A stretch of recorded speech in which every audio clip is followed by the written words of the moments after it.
3 juin 2026, 6h30 du matin. Un drone ukrainien vole au ras de l'eau du golfe de Finlande, si bas que les radars ne le détectent pas. Ce drone a déjà parcouru plus de 1000 km pour arriver jusqu'ici. Et là devant, se trouve la cible, Kronstadt, la base navale la mieux protégée de la Russie, à 20 km de Saint-Pétersbourg, la ville où Poutine est né. Là-bas, à l'intérieur, dans une cale sèche, il y a un navire de guerre à l'arrêt, sans défense, en pleine maintenance de routine. Le drone plonge, et le deuxième drone, qui suit juste derrière, filme tout. C'est grâce à cette caméra que le monde découvre une chose. L'Ukraine n'est pas venue attaquer n'importe quel navire. Elle est venue traquer ce navire, car il cachait le secret le plus embarrassant de la marine russe. Et quand vous comprendrez ce qu'il faisait dans les mers d'Europe, vous comprendrez aussi pourquoi il ne naviguera probablement plus jamais. Mais d'abord, laisse-moi te parler de l'attaque. Parce que lui, à lui seul, ferait déjà la une. Regardez. Kronstadt n'est pas une base ordinaire.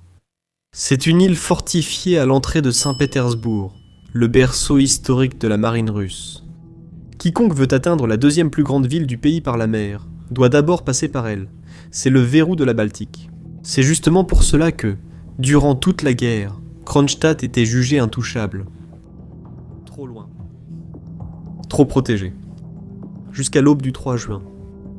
Cette nuit-là, des drones du premier centre des forces des systèmes sans pilote d'Ukraine, opérant avec le service de renseignement ukrainien, ont traversé plus de 1000 à 1100 km d'espace aérien russe. Les drones étaient du modèle FP1, un appareil d'attaque qui, selon les analystes ukrainiens, transporte des ogives de 60 à plus de 100 kg d'explosifs. Et voici un détail qui en dit long. La critique la plus sévère de ce qui s'est passé ne vient pas d'Ukraine.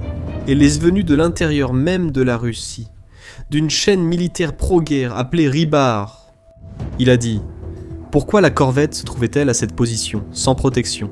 C'est une question qui dérange. » En d'autres termes, ce qu'il voulait dire, c'est que c'est le genre de question à laquelle personne au Kremlin, le palais d'où Poutine gouverne la Russie, ne veut répondre. La même chaîne a émis l'hypothèse que les drones communiquaient par des terminaux internet par satellite, en utilisant des drones relais sur le trajet. Si c'est vrai, cela signifie que la guerre électronique russe, ce mur invisible censé abattre n'importe quel drone, n'a tout simplement rien vu passer. Mais de tout ce qui existe, à la télévision républicaine, il n'y a personne parmi nous dans les chantiers navals, les dépôts. Pourquoi les drones ont-ils ciblé un seul navire ? Pour commencer à répondre à cette question, fais bien attention à la date. Le 3 juin. Ce n'était pas un jour ordinaire à Saint-Pétersbourg. C'était le jour d'ouverture du Forum économique international de la ville. L'événement que les Russes eux-mêmes appellent le Davos russe.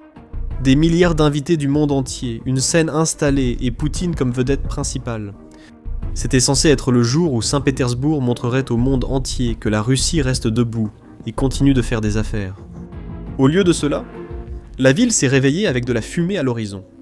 Parce que dans la même nuit, d'autres drones ukrainiens ont frappé le terminal pétrolier de Saint-Pétersbourg, l'un des plus grands pôles d'exportation de carburant du pays. Le président ukrainien, Volodymyr Zelensky, a confirmé les attaques le même jour et a déclaré que des cibles militaires avaient été touchées à Kronstadt. Le moment où les attaques ont eu lieu en dit long sur leurs intentions. Humilier Poutine sur sa propre scène. Mais le moment explique le jour, mais il n'explique pas la cible. Pour comprendre la cible, il faut regarder exactement où exactement les drones ont frappé. Ce n'était pas un coup de chance sur la coque.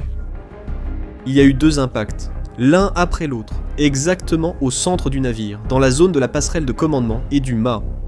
Et selon l'analyse de Défense Express, un institut ukrainien spécialisé dans la défense, c'est justement là que se trouve tout ce qui fait fonctionner ce navire.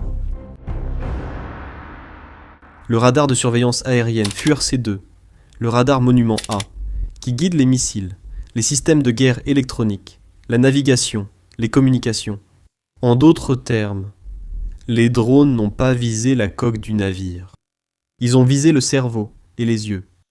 Des images satellites, publiées dans les jours suivants, montrent le mât tombé et la superstructure. Toute la partie supérieure du navire brûlée. Et le commandant des forces de drones ukrainiennes, Robert Brovdi, a utilisé un mot précis en annonçant l'attaque. Il n'a pas dit que les drones avaient touché le navire. Il a dit que les drones avaient traqué le navire. Oui, traqué.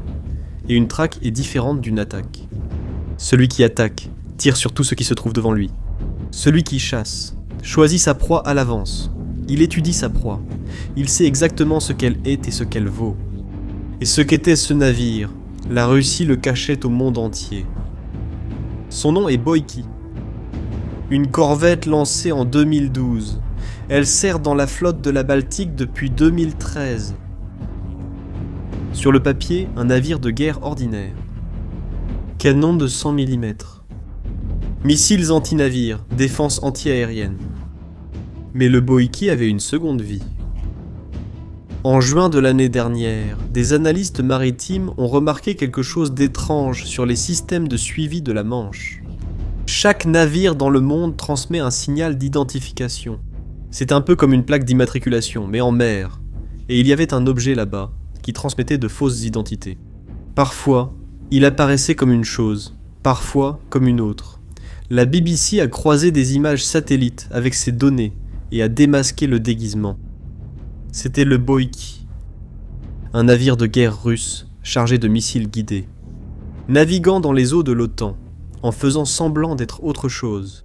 Il était parti de Guinée, en Afrique, avec le transpondeur. L'appareil qui émet ce signal d'identification. Éteint. Et il escortait 2 pétroliers, le Sierra et le Naxos, les 2 sanctionnés par l'Occident. Les 2 appartenaient à la flotte fantôme, le réseau de vieux navires avec des pavillons changés et des propriétaires cachés derrière des sociétés écrans que la Russie utilise pour contourner les sanctions et continuer à vendre son pétrole, qui finance cette guerre. C'était la première fois dans l'histoire documentée qu'un navire de guerre russe escortait des pétroliers sanctionnés dans la Manche. Et ça ne s'est pas arrêté là. Selon le média d'investigation The Insider, Boïki a ensuite escorté des navires qui retirèrent du matériel militaire russe de la base de Tartus, en Syrie. Et en janvier de cette année, il a de nouveau été repéré dans la Manche. Il escortait un autre pétrolier, surveillé de près par un navire de la marine britannique. Le message du Kremlin avec ses escortes, c'était clair.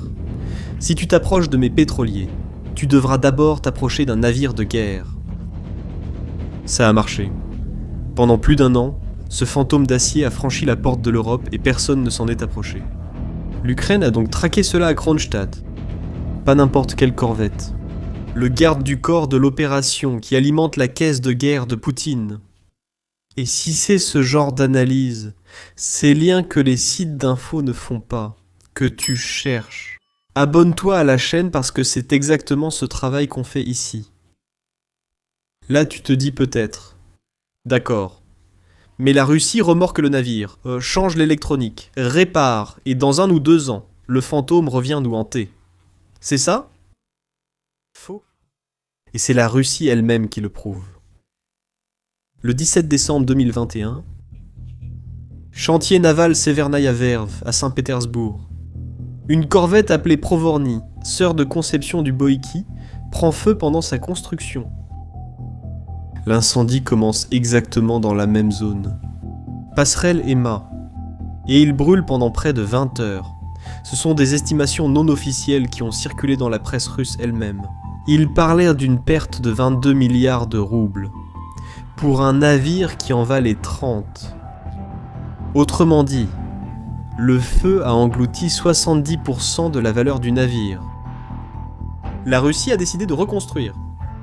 Ils ont retiré toute la partie supérieure, en ont fabriqué une autre et ont promis la livraison. C'était il y a 4 ans et demi. Et la Provorny n'est toujours pas entrée en service à ce jour.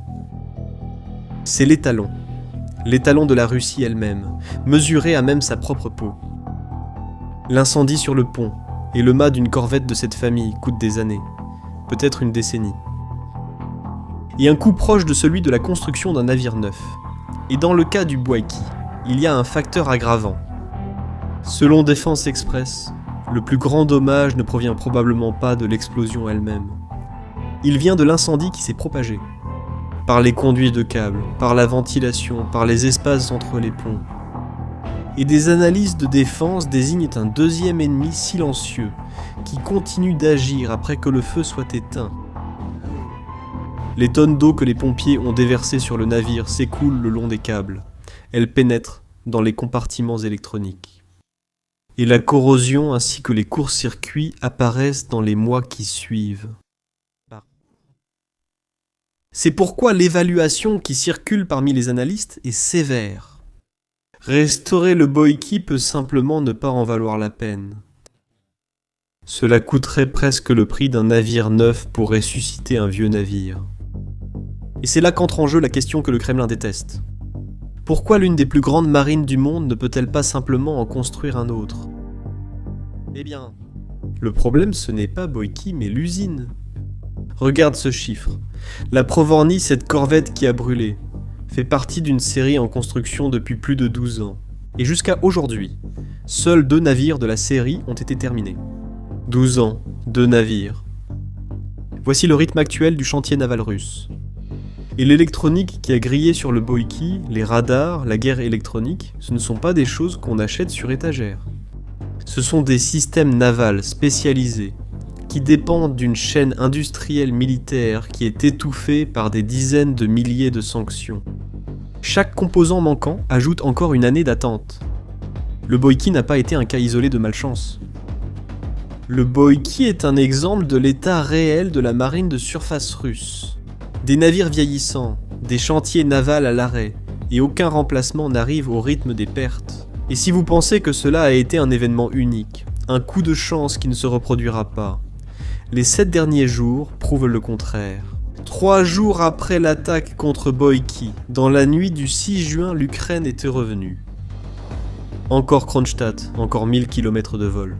Cette fois, selon Zelensky lui-même, les cibles étaient les arsenaux de la marine russe dans la région de Saint-Pétersbourg. Les autorités locales ont même évacué des habitants près d'une installation militaire en feu. 2 fois dans la même semaine, la base la mieux protégée de la Russie a été ouverte comme une porte sans verrou. Ce n'est plus une attaque. C'est l'ouverture d'un nouveau front de guerre. Un nouveau morceau de la carte où la guerre commence à se dérouler, loin des tranchées d'Ukraine. La Baltique, qui a servi d'arrière-base sûre pendant toute la guerre, est devenue une zone de chasse. Et les analystes navals occidentaux discutent déjà d'une grande ironie. La flotte de la Baltique pourrait devoir cacher ses navires à Kaliningrad. Parce que l'enclave est entourée par le territoire de l'OTAN, et y attaquer est politiquement compliqué pour l'Ukraine. Pense à cela une seconde. Navires de guerre russes. Plus ils sont proches de l'OTAN, plus ils sont en sécurité. Et pendant ce temps, la flotte fantôme est restée encore plus isolée. Son garde du corps le plus expérimenté était calciné dans une cale sèche. La pression de l'autre côté ne cesse d'augmenter. Le gouvernement britannique a déjà confirmé qu'il est prêt à arraisonner les navires soupçonnés de faire partie de la flotte fantôme. Chaque pétrolier chargé de pétrole russe qui entre dans la Manche navigue désormais en sachant que l'escorte qui intimidait toute tentative d'arraisonnement n'existe plus. Au final, l'histoire de Boïki va bien au-delà d'un simple navire. Voici ce qui arrive à tout ce qui agit dans l'ombre. Le déguisement a fonctionné pendant des années. La fausse identité a trompé les radars. Ce qui se cache dans l'obscurité ne fonctionne que jusqu'à ce qu'on allume la lumière. Et quand la lumière s'allume, le déguisement devient la plus grande faiblesse. L'Ukraine n'a pas détruit qu'une corvette. En une nuit, elle a déchiré l'illusion qu'il existe un endroit sûr pour cacher les secrets de Poutine. Cette histoire ne fait que commencer. La situation dans la Baltique va s'aggraver. La chasse à la flotte fantôme va s'intensifier. Et chaque nouveau chapitre passera par ici. Alors abonne-toi à la chaîne pour suivre ce tournant avec nous. Et avant que tu partes, dis-moi dans les commentaires ce que tu en penses. La Russie va-t-elle essayer de reconstruire Boïki pour sauver son image ?